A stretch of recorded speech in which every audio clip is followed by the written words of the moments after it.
नमस्कार दोस्तों, आपका स्वागत है हमारे नए वीडियो, नए ब्लॉग और नए इंटरव्यू में। और ये आज का दिन बड़ा इम्पोर्टेंट है मेरे लिए, क्योंकि मैं पहली बार अपने पिताजी के साथ इतनी सारी बातें करने वाला हूँ और इंटरव्यू करने वाला हूँ। मुझे भी नहीं पता मैं क्या कुछ पूछूंगा और या क्या आंसर देंगे, कुछ भी डिसाइडेड नहीं है।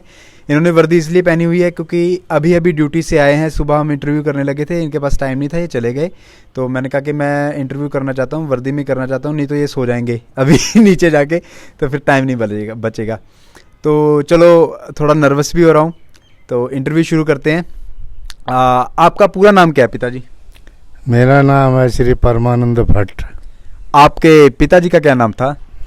लेट श्री नारायण दत्त भट्ट। और आपके पिताजी क्या करते थे, मतलब कि आपका बैकग्राउंड क्या था? आपके मम्मी पापा क्या करते थे?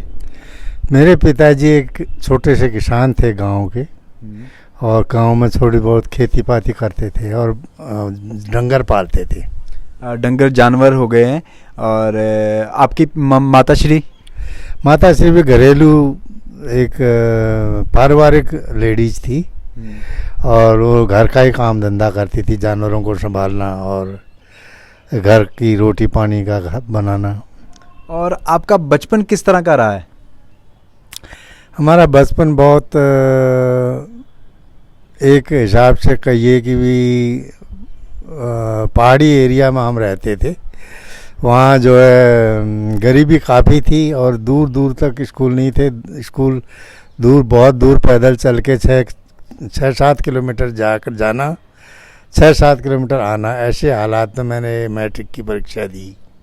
तो आपके अंदर मोटिवेशन कहाँ से है कि मैं पढ़ाई करूँगा? क्योंकि ज़्यादातर गांव के लोग तो पढ़ाई छोड़ देते हैं और आपके साथ वाले दोस्तों ने, कईयों ने पढ़ाई नहीं की होगी। आपने क्यों सोचा कि मैं पढ़ाई करूँगा? बस ये एक परमात्मा की ही देन समझो कि भी बढ़िया तरीके से मैं अच्छे नंबरों में पास होता था। हर एक अध्यापक मेरे को प्यार करता था, बुद्धि बहुत प्रखर थी। अच्छी पढ़ाई मैंने की और चलो हो ही गई। जैसे भी है कि भी मेरे साथ के कई लोगों ने, जैसे तुमने पूछा कि भी नहीं भी पढ़ा होगा, नहीं भी पढ़ा और वो अभी भी बेरोजगार ही है। मेरी नसीब में ही जो कुछ होगा ये भी यहाँ आने का, और पढ़ाई अच्छी हो गई। और आप ये बताइए कि आपने कब डिसाइड किया कि आप पहाड़ से पंजाब का रुख करेंगे? ये आपने स्पेसिफिक सोचा था कि पंजाब में ही आना है, या आपने और भी अलग अलग काम किए? कौन कौन से काम किए, अगर किए हैं तो? मैंने पंजाब में आने का कुछ नहीं सोचा था। पंजाब में हमारे एक रिलेटिव रहते थे। हमारे चाचा जी का लड़का था नंदन भट्ट के नाम से, वो सब्जी का काम करता था चंडीगढ़, और वो एक दो लड़कों को नौकरी करने के लिए साथ में ला रहा था। तो मेरा भी मन हुआ कि भी मैं चीनी लेने के लिए बाज़ार आया था, तो वहाँ उन्हीं पैसों से मैं बगैर लत्ते कपड़े के उनके साथ चंडीगढ़ पहुँच गया। पर एक अचानक ही समझो कि भी पंजाब आना हो गया। ओके, तो आपको बनाने के लिए क्या नीता भट्ट आपकी वाइफ ने आपको बहुत मोटिवेट किया कि आप भागो? क्योंकि ऐसा था, मुझे पता है, वो क्लियर नहीं पता। आप मेरे को बताओ कि वो घटना क्या हुई थी। वो तो शादी के बाद जब मैं घर में रहने लग गया, घर का काम नहीं चला, बड़ा भाई हमारे से अलग रहने लगा, तो फिर काफ़ी हमने गरीबी भी देखी है। उस समय वहाँ सारा कुछ पैदल ही चल फिर के करना पड़ता था।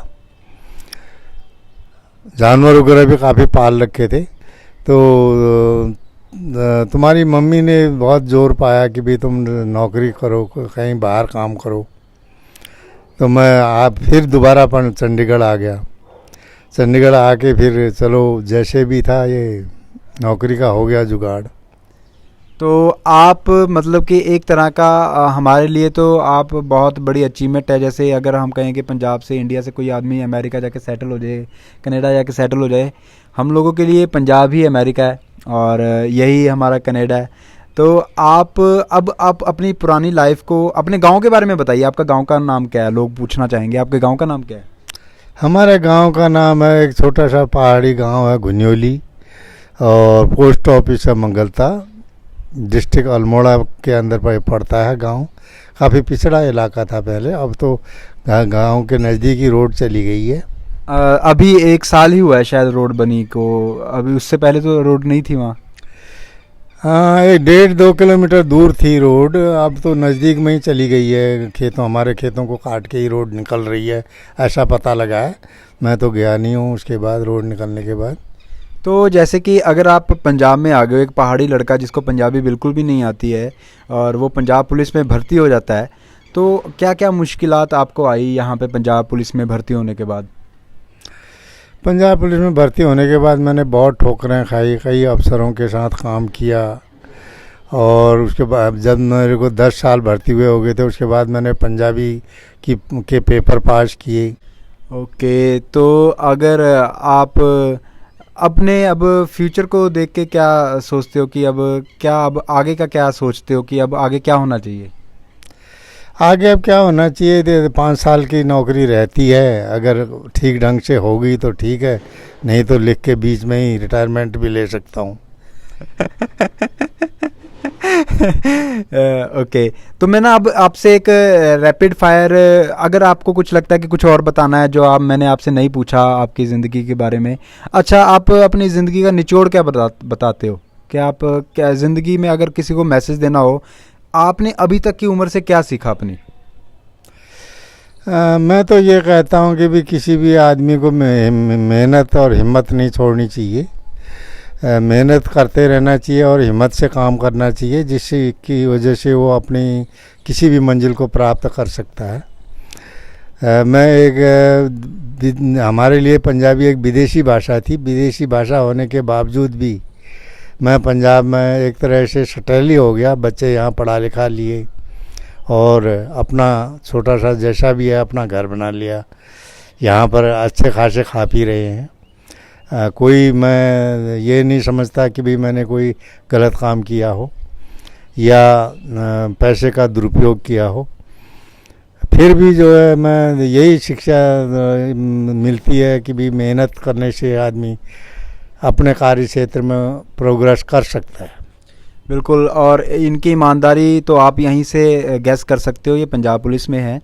और अगर पंजाब पुलिस वाले लोगों को कहे जाएं तो अगर एक ये तो फिर भी हेड कांस्टेबल हैं, अगर कोई पीएन भी है तो अपनी बहुत बड़ी बड़ी कोठियाँ खड़ी कर लेता है। आपने हमारा घर देखा ही होगा कैसा है, उसका लोन अभी पिछले 3-4 साल पहले ख़त्म हुआ है। तो बहुत जितना पैसा मिला उतने में गुजारा किया और यहाँ तक पहुँचे हैं। तो अब मैं आपके साथ एक गेम खेलूँगा। बहुत सीरियस इंटरव्यू रहा है हमारा, बहुत अच्छा लगा आपसे बात करके। तो एक गेम खेलूँगा मैं जिसमें मैं आपसे कुछ भी पूछूंगा, आपने उसका जवाब साथ के साथ देना है बिना सोचे हुए, सोचना नहीं है कुछ भी। तो आपका फेवरेट खाना क्या है? मटर पनीर। आप कहाँ घूमना जाना चाहते हो? विशाखापट्टनम। ओह मुझे भी पता चला विशाखापट्टनम जाना चाहते हैं, मैं ज़रूर लेके जाऊंगा। और आपका कुलधाम क्या है? कुलधाम? कुलधाम का मतलब? जो मतलब कि आप जहाँ आप मंदिर आपने जाते हो गांव में। जागन्नाथ धाम। अच्छा, जगन्नाथ धाम, उसको जागेश्वर भी बोलते हैं। जागेश्वर भी बोलते हैं। ओके, और आप सबसे ज़्यादा प्यार किसको करते हो? मैं सबसे अपने परिवार को, सारों को ही प्यार करता हूँ। अपनी मिसेज के लिए आप क्या कहना चाहोगे?